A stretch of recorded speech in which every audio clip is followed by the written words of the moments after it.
इतने सालों तक तुम दूल्हे बना करते थे, घोड़ी पर तुम चढ़ा करते थे और बाराती इन्हें बनाते थे। अब वक्त बदल गया है राजा, अब दूल्हा मेरा नफीस मंशा बनेगा। घोड़ी पर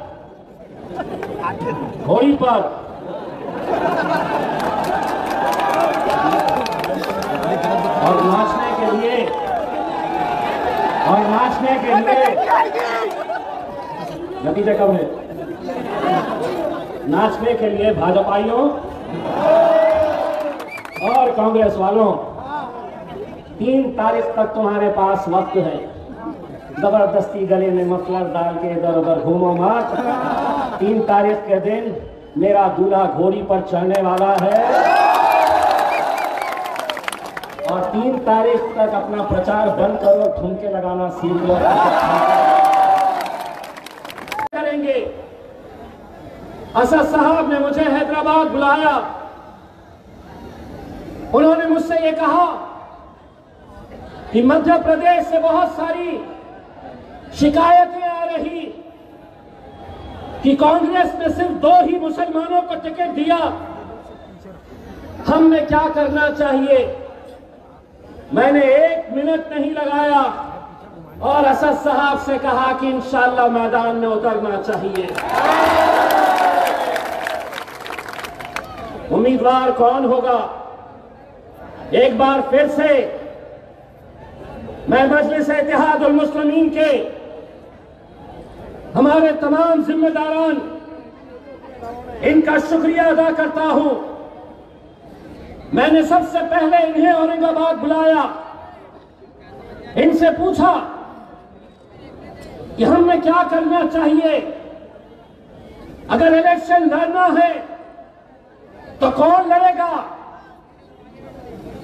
यहां के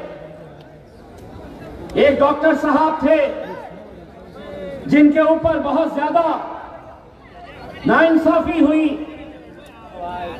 वो डॉक्टर का नाम सामने आया, मैं खुद उनसे मिला, लेकिन मामला उनका सस्पेंशन का था। ऐसे हालात के अंदर हमें यह फैसला लेना बड़ा मुश्किल था। मैंने अपने मजलिस के जिम्मेदारों से पूछा, क्या आप लोग ख्वाहिशमंद हैं? मुझे फख्र है अपने इन लीडरों के ऊपर। उन्होंने कहा कि साहब आप सड़क चलते हुए आदमी के ऊपर हाथ रख दो, हम उस पर लब्बैक कहेंगे। फिर नाम आया नफीस मंशा साहब का। हमने फौरन हमारी टीम्स लगाई, एक सर्वे करवाया और उस सर्वे की रिपोर्ट जो आई वो आज यहां के इस आवाम का, इस सरों का समंदर देखकर मुझे एहसास हो रहा है। मैं आप लोगों से सिर्फ इतनी इल्तिजा करने के लिए आया हूं। मैं मध्य प्रदेश का जिम्मेदार नहीं हूं। मध्य प्रदेश के अंदर मैं सिर्फ एक मर्तबा बुरहानपुर में असदुद्दीन अवैसी साहब के साथ जलसा करने के लिए आया था और यकीनन उस वक्त आप लोगों का जोश देखकर मुझे भी ऐसा लगा था कि कहीं ना कहीं इस कौम के साथ ऐसे इलाकों के अंदर तो इंसाफ किया जाएगा। बुरहानपुर से अगर तुम हमारा नुमाइंदा अगर नहीं दे सकते हैं तो ये नाइंसाफी हम कब तक बर्दाश्त करें? कब तक हम खामोशी के साथ ये सहते रहे? मैं आपसे सिर्फ इतना इल्तिजा करने के लिए आया हूं, एक बार आप तोहफे के तौर के ऊपर नफीस मंशा साहब को यहां से जिता कर लाइए। मैं पूरे मध्य प्रदेश में भारतीय जनता पार्टी और कांग्रेस की नाक में दम करके रखूंगा, होश उड़ा दूंगा उनके, क्योंकि मेरे साथ 2 ताकतें हैं। मेरी एक ताकत मेरा अल्लाह है और मेरी दूसरी ताकत मेरी आवाम है। जैसे ही हमने उम्मीदवार का नाम का ऐलान किया, कांग्रेस के सिटिंग एमएलए भोपाल से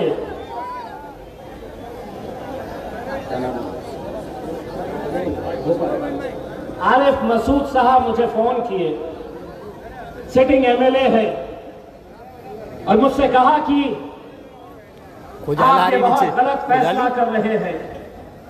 हम आपसे गुजारिश करते हैं कि मध्य प्रदेश के अंदर आप मजलिस के उम्मीदवारों को मत उतारिए। मैंने कहा और आज एक बार फिर से दोहराता हूं, तुम अलग सियासी जमात के अंदर होगे, लेकिन मैंने ऐलान किया कि भोपाल के जो भले ही कांग्रेस के उम्मीदवार हैं, वहां मजलिस अपना उम्मीदवार नहीं उतारेगी, क्योंकि आखिर में वो भी हमारे भाई हैं। लेकिन जब वो मुझसे कहने लगे कि तुम मध्य प्रदेश के अंदर आना नहीं, तो मैंने उनसे एक बात कही कि आप जिस तरह मुझे फोन कर रहे, फोन उठाकर मुझे ये कह रहे हैं कि मैंने लड़ना नहीं चाहिए, अगर ये फोन आप कमलनाथ को उठाकर करते और कहते कि कब तक ये कौम के हिस्से में 1 और 2 सीट आती रहेगी। अगर कांग्रेस पार्टी बुरहानपुर से ही सही, अगर नफीस मंशा साहब को टिकट देती, तो आज इम्तियाज जलील को यहां पर आने की जरूरत नहीं पड़ती थी, नहीं पड़ती थी। लेकिन नफीस भाई एक बात बताओ, अल्लाह को जब रास्ते बनाने पड़ते हैं, अल्लाह जब रास्ते बनाना चाहता है, अल्लाह जब जिताना चाहता है किसी को, तो कैसे जिताता है, कैसे रास्ते बनाता है। मुझे यह बताया गया था कि यहां के कांग्रेस के बहुत सारे पार्षद अपनी नाराजगी का इजहार करने के लिए जब भोपाल गए, अपने नेताओं से यह कहने के लिए कि बुरहानपुर के अंदर जहां पर 23 मुसलमान पार्षद है, उनमें से किसी एक को टिकट दे देते, तो जिस जिल्लत का सामना मेरे अपने भाइयों को करना पड़ा, कांग्रेस का एक बड़ा लीडर सुरजेवाला ने यहां तक इस हद तक पहुंच गया कि जब ये अपनी नाराजगी का इजहार करने लगे, तो पुलिस को बुलाया गया और पुलिस से कहा गया कि इन्हें बाहर निकाल दो। सुरजेवाला, इंशाअल्लाह वो दिन भी आएगा जब मेरा भाई नफीस तेरे सामने टांग पे टांग रखकर बैठे। जिस मुसलमान क़यादत को तुम खत्म करने के लिए चले हैं, कमलनाथ, वो दिन आएगा कि मेरा भाई तेरे बाजू वाली कुर्सी के ऊपर आकर बैठे। मेरे भाइयों, कब तक? आज यकीनन अगर कांग्रेस ये कहती है कि हमने लड़ना नहीं चाहिए, तो वही कांग्रेस के बड़े बड़े नेताओं से मैं ये सवाल करना चाहता हूं। महाराष्ट्र में 48 लोकसभा की सीटें हैं, कितनों को टिकट दिए कांग्रेस ने?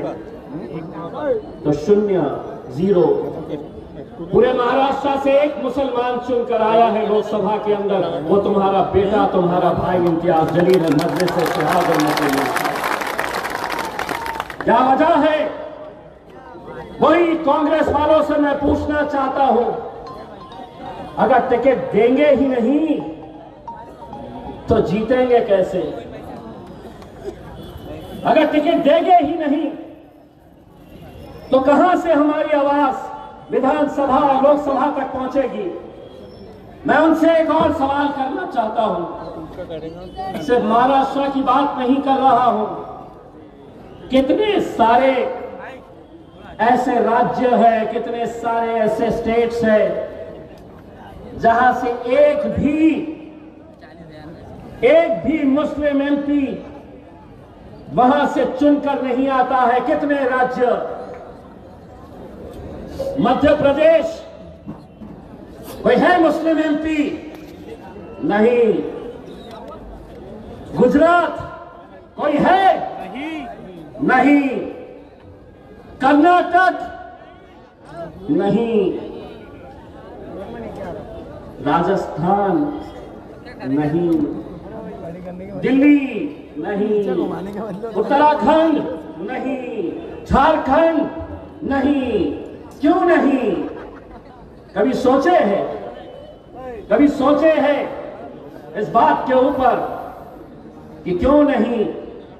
इसलिए कि वो ये समझते आए हैं कि ये जो कौम है, ये जो कौम यहां पर इकट्ठा हुई है, इनका काम सिर्फ वोट देना है। इनको हम ज्यादा से ज्यादा अगर कुछ बनाएंगे तो नगर पालिका, महानगर पालिका के अंदर हम पार्षद बनाकर भेजाएंगे, विधानसभा के अंदर, लोकसभा के अंदर इनकी तो हैसियत ही नहीं, इनकी औकात ही नहीं, टिकट ही नहीं देंगे। इसीलिए आज ये आप लोगों की जिम्मेदारी है मेरे भाई, बहुत बड़ी जिम्मेदारी है। और एक ये भाई, ये बेटा आप लोगों से गिड़गिड़ा कर आज इत्तेहाद की भीख मांगने के लिए आया हूं। मैंने असद भाई को कहा कि असद भाई, आप भी चले थे बुरहानपुर, मैं भी चला था। उस वक्त नौजवानों का जोश देखकर लगा था कि मैं बुरहानपुर में नहीं, मैं हैदराबाद के अंदर मौजूद हूं। मेरा सर शर्म से झुकने मत देना मेरे भाई। बहुत सीना तान कर मैंने बहुत लड़के उन सियासी जमातों को एक पैगाम भेजा हूं, और उसके अंदर कितना खरा उतरना है यह आप लोगों के हाथ में है। आज आप देख रहे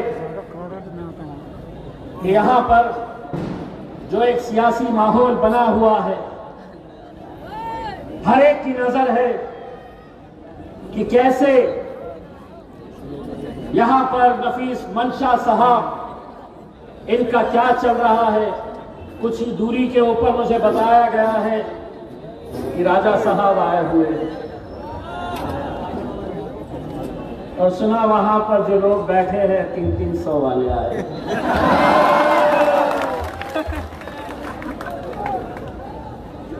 राजा इतना पैसा क्यों खर्चा किया? यहीं आ जाना था, हमारे बाजू खड़े हो जाना था। पहले तुम तकरीर करना था, फिर हम तकरीर करते थे एक ही स्टेज के ऊपर से। और जिन सवालों को मैंने उठाया है, वो सवालों का अगर जवाब देते तो हम मैदान से हट जाते। लेकिन अगर तुम ये समझ रहे हैं राजा कि ये तुम्हारे गुलाम है, अगर तुम ये समझ रहे हैं कि ये सिर्फ एक रबर स्टैंप है कि हम 5 साल के बाद आते रहेंगे और इनका काम वोट देते रहना है, विधानसभा के अंदर हम जाएंगे, हम बैठेंगे, हमारी सियासत क्या आज तक? थोड़ा सा दोनों वो समझते हैं कि हमारे लीडर, हमारे नौजवान कुर्सियां बिछाने का काम करेंगे, शतरंजियां उठाने का काम करेंगे। एयरपोर्ट के ऊपर वो आएंगे नेताजी तो फूल का गुलदस्ता लेकर आएंगे, इफ्तार की पार्टी रखेंगे, उनको टोपी पहनाएंगे, खजूर खिलाते हुए फोटो खिंचाएंगे, दूसरे दिन अखबार में छपाएंगे और ये बताएंगे कि कितने सेक्युलर हैं। राजा, अगर सभा चल रही है तो सुनो। बहुत हो गया। और सुरजेवाला डरा रहा था, ले लात मार कर आए हैं, तुझे एक बात सुन ले, डराया बच्चों को जाता है, तेरा बाप आया है। जिस जगह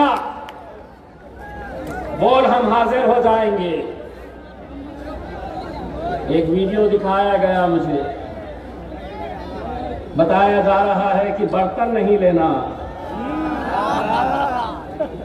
गोदड़ी नहीं लेना, बाल्टी नहीं लेना,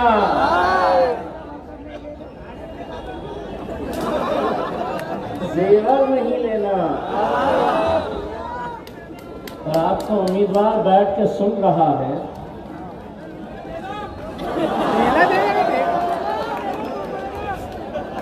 अरे तुम्हारे हाथ में देवी अगर दिए ना,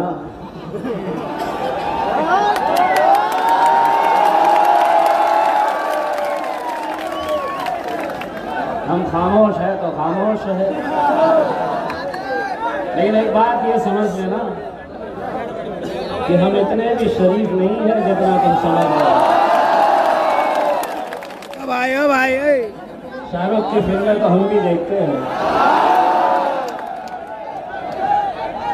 वो जो भाषण कर रहा था उसको बोल देना कि हम जरा से शरीफ क्या हो गए, सारी दुनिया बदनाम।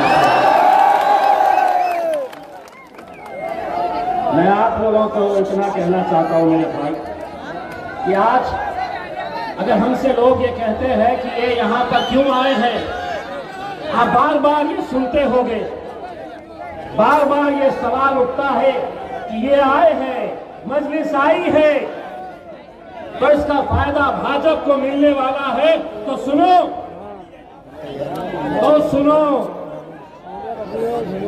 तेलंगाना क्यों गए हो तुम? तेलंगाना की विधानसभा के अंदर 119 सीटें हैं, 119 विधानसभा की सीटें हैं। 101 सीट किसकी है? तो बीआरएस की है, बीआरएस की है, जिसने पिछले कई 40-50 साल से भारतीय जनता पार्टी को वहां पर कदम रखने नहीं दिया। वहां पर आज 119 सीटों के ऊपर भाजपा क्या करने जा रही है? कांग्रेस 119 सीटों के ऊपर पूरा लड़ने जा रही है।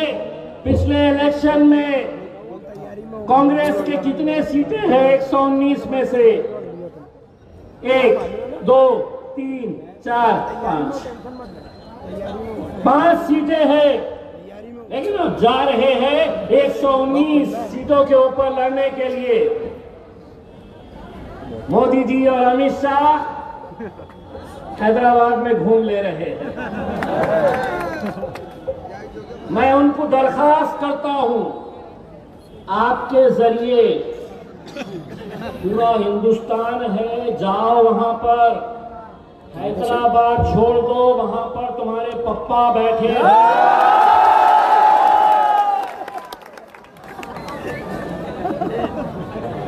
कल दिन भर चलने वाला है।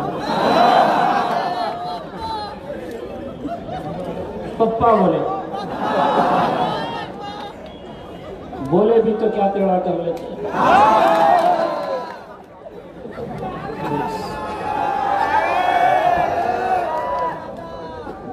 नहीं, एक बात समझ लो, ये जमात है, कोई गूंगे मुक्के बहरों की जमात नहीं है।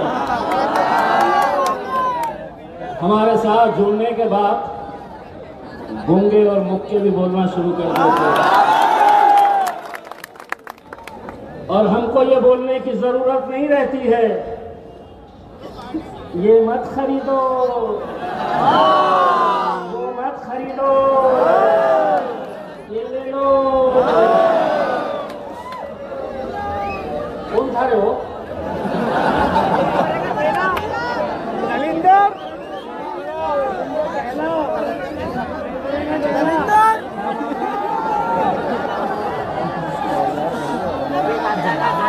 बच्चे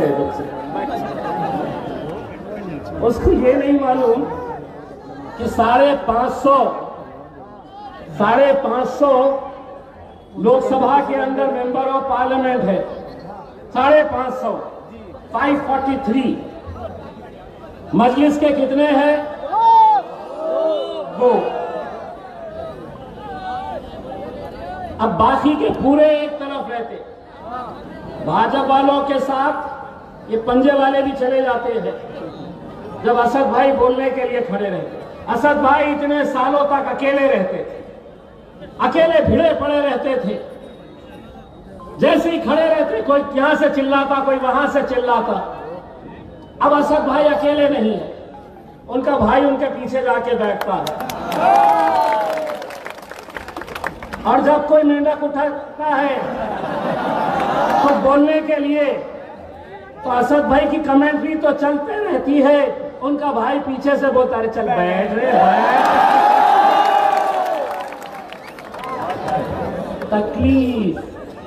तकलीफ इसी बात की है।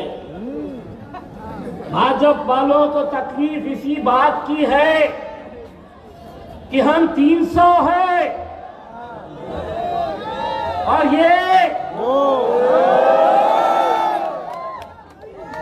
बोले कैसा करते तुम ये इतनी हिम्मत। मैं बोला जंगल में कुत्ते बिल्ली कितने हैं देखते नहीं, शेर कितने हैं।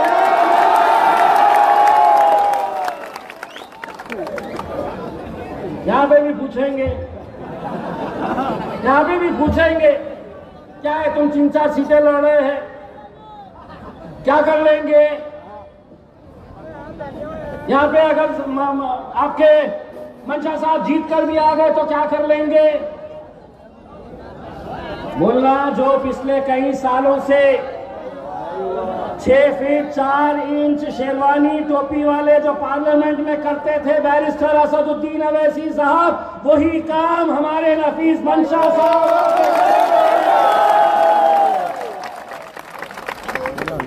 आज हमको ये कहा जाता है कि नहीं मजलिस दूर रहो, मजलिस से दूर रहो, क्योंकि फिरका परस्त जमात है, जातिवादी जमात है, कट्टर है।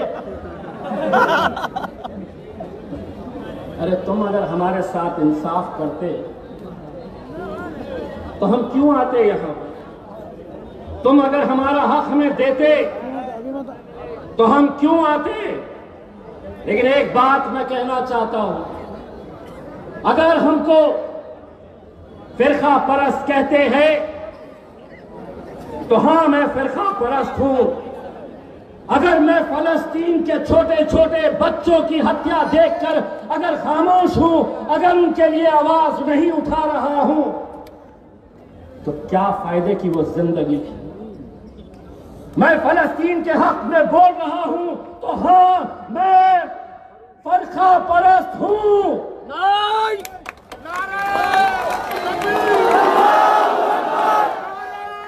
मैं अगर मेरे भाई अखलाक और पहलू खान और न जाने कितने ऐसे नौजवान जिनको छोटी छोटी बातों के ऊपर दुनिया से रुखसत कर दिया गया, कत्लेआम कर दिया गया, अगर मैं उनके लिए आवाज उठाता हूं तो हां मैं फिरका परस्त हूं। अगर मैं दलितों के ऊपर हो रहे अत्याचार के खिलाफ आवाज उठाता हूं तो हां मैं फिरका परस्त हूं।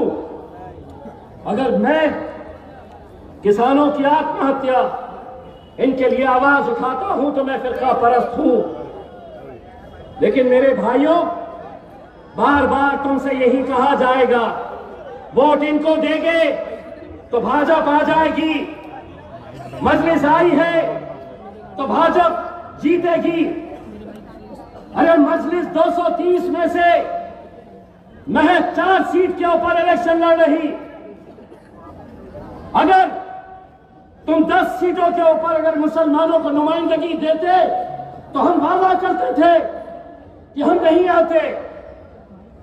क्योंकि हमारी आवाज वहां तक पहुंचाने वाला कोई ना कोई तो रहता। लेकिन दोस्तों, अगर जब ये कहे आज से कि मजलिस आई है तो इसका फायदा होगा, भाजपा जीतेगी, तो उनको तुम्हारे बेटे, तुम्हारे भाई इम्तियाज जलील का उदाहरण देना। पिछले 20 साल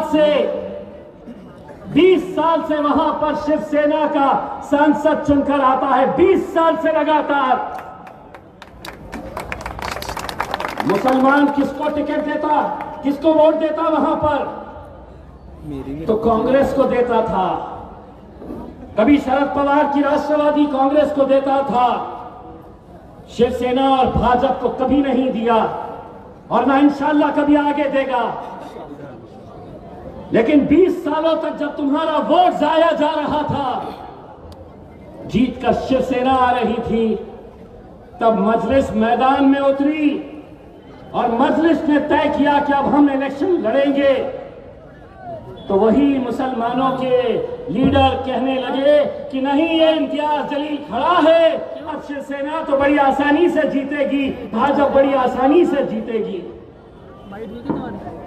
नतीजा ये हुआ कि हमने अपनी आवाम से सिर्फ इतना कहा कि अगर 20 सालों तक तुम्हारा वोट जाया जा रहा है तो एक मर्तबा एक मुट्ठी बन जाओ, एक ताकत बन जाओ। अगर इम्तियाज जलील 3 लाख वोट लेकर अगर हार भी जाता है तो उस हार में भी हमारी जीत है, क्योंकि हमने 3 लाख मुसलमानों को मुत्तहिद करने का काम किया। हमने अपने नौजवानों से कहा, ऐसा ही जोश था उनके अंदर, जो जोश मैं औरंगाबाद में देखता था, आज वो जोश मैं बुरहानपुर के अंदर देख रहा हूं। मैंने अपनी आवाम से कहा कि एक धक्का लगाओ तो सही, अल्हम्दुलिल्लाह ऐसा धक्का लगाए कि 20 साल की शिवसेना के झंडे को उखाड़े और मजलिस के झंडे को वहां पर गाड़े।